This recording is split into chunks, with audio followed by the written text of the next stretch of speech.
In this video, I'm going to show you how to add HubSpot form to Elementor.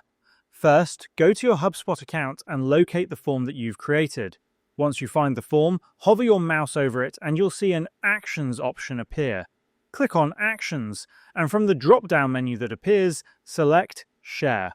Now switch to the Embed Code section. You will see the code provided for embedding your form. Click on the Copy button to copy this embed code. Once the code has been copied, go to your WordPress dashboard and then navigate to the Pages section. Hover over the page where you want to add the HubSpot form and click on Edit with Elementor. Once you're in the Elementor editor, look at the left-hand side menu and search for HTML.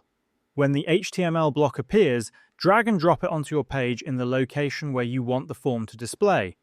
Now paste the embed code you copied from HubSpot into the code box on the left-hand side panel.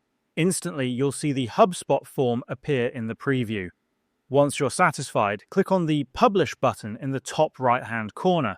After publishing, open the page in a new tab and refresh it.